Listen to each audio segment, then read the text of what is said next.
ప్రభుత్వ చర్యను తాము తీవ్రంగా వ్యతిరేకిస్తున్నామని మాల సంక్షేమ సంఘం జిల్లా అధ్యక్షులు కొప్పుల రమేష్ అన్నారు.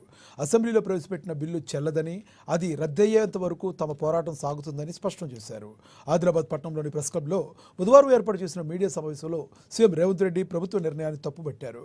సుప్రీంకోర్టు ఇచ్చిన తీర్పును అనుసరించి రాష్ట్ర ప్రభుత్వం నియమించిన షమీం అఖ్తర్ ఏకసభ్య కమిషన్ గైడ్లైన్స్ పాటించకుండా ఇచ్చిన నివేదిక తప్పుల తడకలని రమేష్ ఆరోపించారు.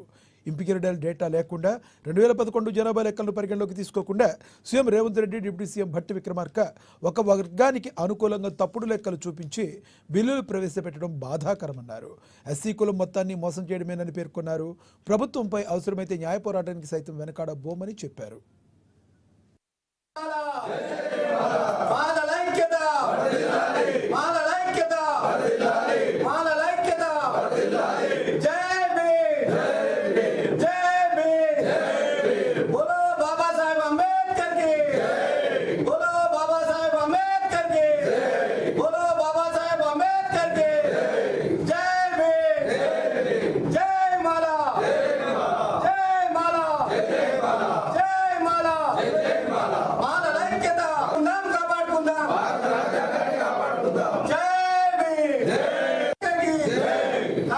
వర్గీకరణ మీద అసెంబ్లీలో ఏకపక్షంగా సీఎం రేవంత్ రెడ్డి గారు ఏదైతే బిల్లు ప్రవేశపెట్టారు ఇంకా ఆమోదం పొందలేదు.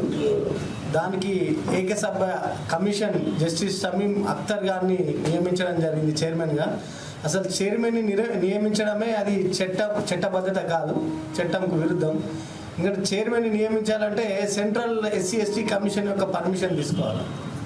దానికంటే ముందు మొన్న అసెంబ్లీలో ప్రవేశపెట్టినటువంటి వర్గీకరణ బిల్లు ఏదుందో అది 2011 సెన్సెస్ ప్రకారం పెట్టింది.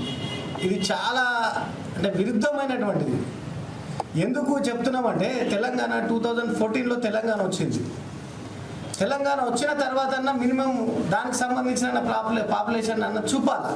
కానీ గవర్నమెంట్ ప్రత్యేకించి రేవంత్ రెడ్డి గారు మాలల మీద ఒక కక్షతోటి దళితుల్ని చీల్చి తన ప్రయోజనం పొందడానికి ఇలా పెద్ద ఎత్తున కుట్ర మాలల మీద చేస్తున్నాడు అనేది మీ అందరికీ తెలుసు.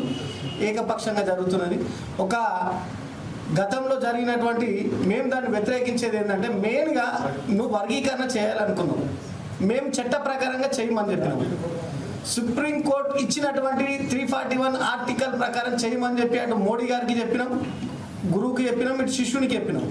కానీ రేవంత్ రెడ్డి గారు అవన్నీ ఏం పట్టించుకోకుండా ఈరోజు చట్టపరంగా పోతే 341 ఆర్టికల్ ప్రకారం పోతే మా గవర్నమెంట్ ఫెయిల్ అవుతుంది, ఎస్సీ వర్గీకరణ కాదు అనే ఒక అక్కస్తోటి మాదిగ వర్గానికి కంప్లీట్గా సపోర్ట్ చేయడానికి వాళ్ళు అసెంబ్లీలో బిల్లు పెట్టడం అనేది జరిగింది.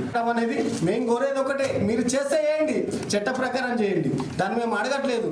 మీరు చట్ట ప్రకారం ఒక ప్రభుత్వంలో ఉండి, ప్రభుత్వం అంటే ఈ రాష్ట్రంలో ఉన్నటువంటి అన్ని వర్గాలకు సమాన అవకాశాలు ఇచ్చి ఇవ్వడానికి ఉంది. కానీ మీరు చట్ట ప్రకారం మీరు చెప్పిన లెక్కల ప్రకారంలోనే తప్పుల తడకగా ఉంది. కాబట్టి దాన్ని ఆ కమిషన్ కానీ ముఖ్యమంత్రి గారు ప్రవేశపెట్టిన వర్గీకరణ బిల్లుని కానీ మేము సంపూర్ణంగా వ్యతిరేకిస్తున్నాం. దాన్ని రద్దయ్యేంత వరకు కూడా ఈ ప్రభుత్వంతో పోరాడడానికి సిద్ధంగా ఉన్నాం.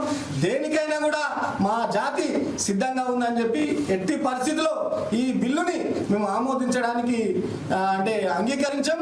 చట్ట ప్రకారమైనా సరే దీన్ని పోరాడి దీన్ని రద్దు చేసుకునే వరకు మాల జాతి ఐక్యంగా ఉంటుందని చెప్పి దీని ద్వారా ఈ ప్రభుత్వానికి కానీ ఆ ప్రభుత్వానికి సపోర్ట్ చేసే